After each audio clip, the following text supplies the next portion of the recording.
Tengo que hacer primero un triple agradecimiento. Acá al Cumpa por haberme dicho que era de la JP descamisado, o a Gallego por decirme Marcelito, digamos que me saca unos cuantos años encima. A los compañeros del peronismo militante que hace no tanto tiempo estuvimos el 23 de agosto, estuvimos en este mismo lugar, y por dos cosas, por volvernos a invitar, quiere decir que no la pasamos tan mal juntos, y nos volvemos a encontrar siempre en todas las peleas, en todos los lugares en donde se defiende lo peronista, lo nacional, lo popular, digamos, siempre nos estamos encontrando. Y el tercer agradecimiento es por arreglar el tema del micrófono, porque la última vez estábamos a los gritos y no nos escuchábamos nosotros mismos. Para mí es un profundo orgullo, ¿no? En esto me voy a reiterar un poco con el Gallego, es un profundo orgullo presentar un libro de Roberto. Es un profundo orgullo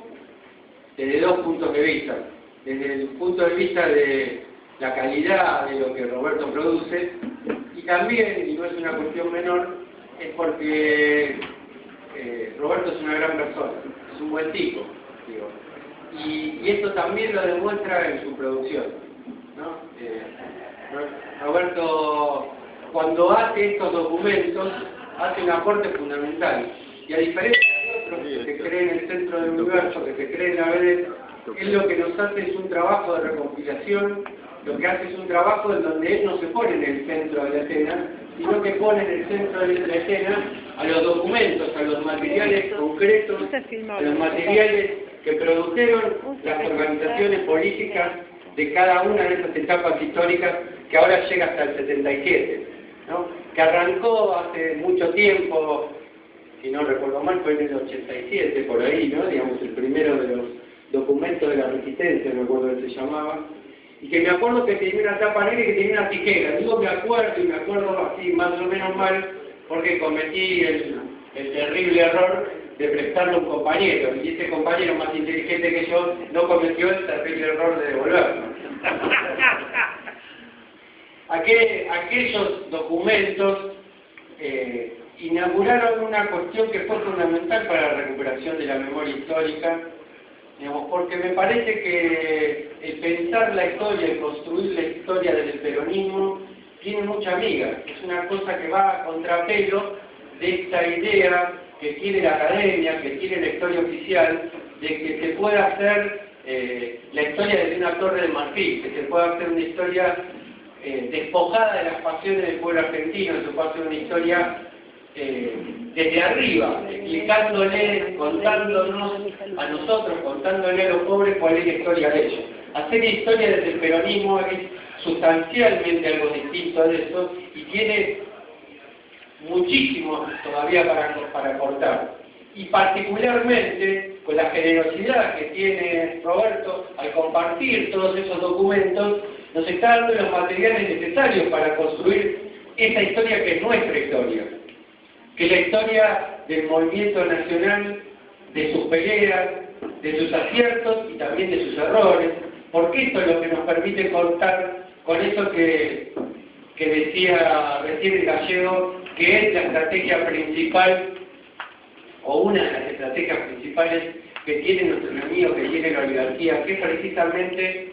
esta frase que decía Walsh, que intentan que cada lucha empiece de nuevo, que la clase trabajadora no tenga héroes ni mártires, que cada lucha empiece de nuevo. Y de alguna manera el recoger esos documentos es un elemento clave para hacer historia de nosotros mismos, recuperar y de alguna manera volver a enlazar esos eslabones rotos de la cadena generacional que tuvo que ver con la desaparición de los 30.000 compañeros que hoy ya no están entre nosotros y que muchos de ellos debían haber sido los que nos formaban a nosotros. Quiero contar una pequeña anécdota con el tema del título, ¿no? Digamos, de resistir es vencer, que era una de las consignas de esa etapa, esta parte, por una cuestión generacional a mí no me tocó vivirlo, pero en esta idea de religar con viejas luchas, en pleno proceso de los 90, cuando nosotros hablábamos de una segunda resistencia, cuando resistíamos al liberalismo que en nombre del peronismo destruía a la clase trabajadora, destruía la industria, excluía a las mayorías populares. Digo, en esa época muchos de nosotros nos fuimos a trabajar organizando en los barrios a los desocupados, y en particular nosotros teníamos una fuerza de desocupados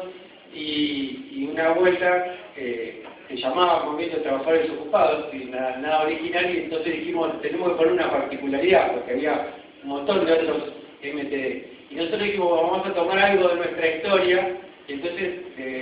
propusimos, y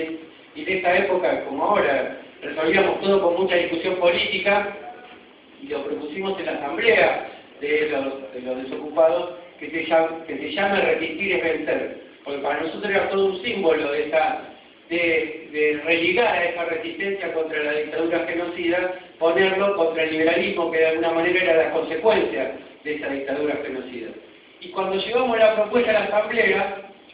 se armó toda una discusión que me parece que hoy tiene más sentido que el que tenía en aquel momento. Y los compañeros de los barrios decían, no hay que ponerle resistir es vencer, hay que resistir y hay que vencer. Y le pusieron al MTD resistir y vencer. Digo, esto que en aquella época para nosotros era parte de la testimonialidad, parte de decir, ese sector excluido que estaba al costado de las rutas, que fuera a pararse en el medio de las rutas y a demostrar que no iba a tolerar la exclusión de millones de argentinos, de alguna manera estaba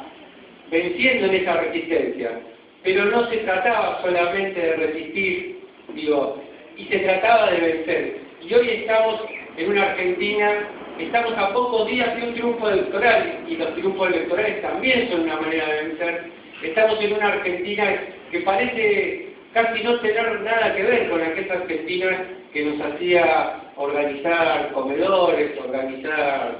de los barrios. A nosotros jamás nos dio orgullo organizar comedores, organizar piquetes, sobre todo porque organizar comedores era un motivo de vergüenza, porque había gente que no podía vivir de su propio trabajo, no podía darle comer a sus hijos, y sus hijos tenían que venir a comer a una olla popular, a un comedor popular. Y de alguna manera esta Argentina tan distinta que estamos viendo hoy, que estamos pudiendo avanzar sobre muchas de las reivindicaciones que en aquel momento eran sueños, es una Argentina real. Por eso es importantísimo en esta idea de construir una estrategia, leer la historia, porque uno se puede creer que estos periodos que son primaveras que tiene el pueblo argentino pueden durar para siempre y que no tienen enemigos. Está la historia para probar cuántos enemigos tiene el pueblo argentino y cuántos enemigos tiene la nación argentina y cuántos quieren que vivamos de rodillas. En esta historia, en la historia que de alguna manera en esos documentos va recogiendo Roberto, nos enseña muchas cosas, no solamente para el pasado, sino también para el futuro. Porque como decía Jauretche, la historia no es otra cosa que la política vista para atrás. Y la historia también es algo que nos da envión, que nos da fuerza, que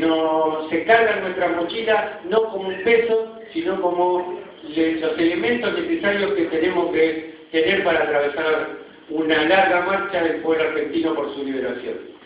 Por eso, nada, no quiero hacerla más larga. Para mí es un orgullo presentar un libro de Roberto, es un orgullo compartir nuevamente con compañeros del peronismo militante